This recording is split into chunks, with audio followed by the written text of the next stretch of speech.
Chicken পিসগুলো ready হয়ে গেছে, এবার সাজানোর পালা।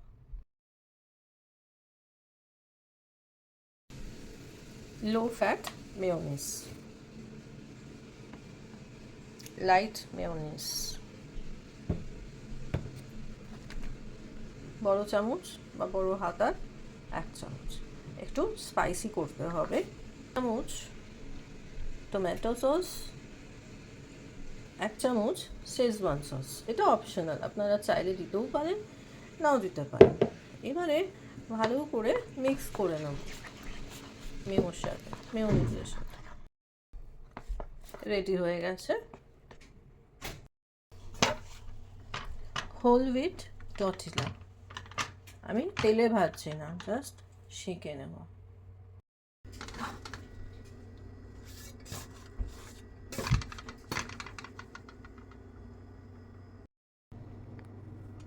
এবার গার্নিশিংয়ের পালা। আমি র্যাপ বানাচ্ছি, মাঝখানে দেব।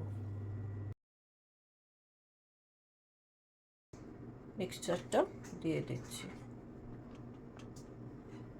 এটা আপনাদের চয়েস, আপনারা কীরকম সবজি দিতে চান পছন্দ ওয়াইজ, দ্যাটস ইউর চয়েস। গাজর টমেটো সব ইউজ করতে পারেন। আমি জাস্ট ক্যাপসিকাম অ্যান্ড পেঁয়াজ দিচ্ছি।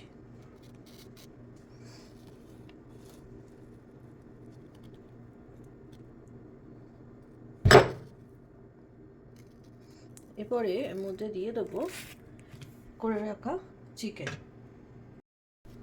চিকেন দেওয়া হয়ে গেছে।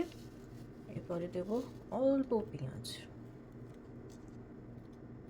চিকেন দেওয়া হয়ে গেছে, এর উপরে দেবো অল্প পেঁয়াজ, তার উপরে দিয়ে দিলাম অল্প সসটা।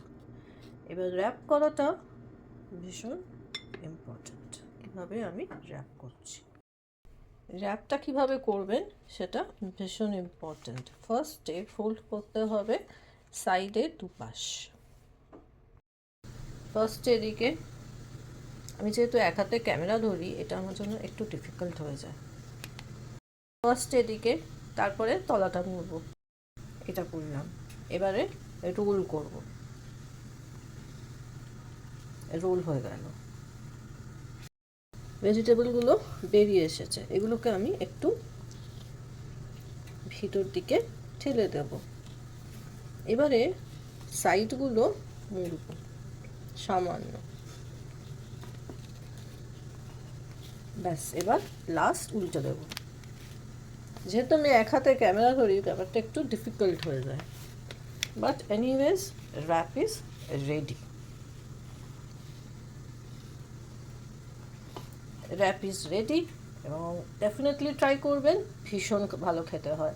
অ্যান্ড দ্য লাস্ট পার্ট, আমার কড়াই গরম হচ্ছে বা ফ্রাই প্যান গরম হচ্ছে, একটু গ্রিলে করে নিতে পারেন, সেঁকে নেওয়া জাস্ট। গ্রিলে করতে পারেন বা তাওয়াতেও করতে পারেন, আমি তাওয়াতে করছি। দিয়ে দিলাম তাওয়ার মধ্যে, তেল কিন্তু আমি ইউজ করি, একটু হবে 2 মিনিট। উল্টে দিলাম, উল্টে বাকি দিকটা করছি। এখান থেকে আপনারা কেটেও দিতে পারেন, আমি কাটছি না, এরকম গোটাই রেখে দেবো।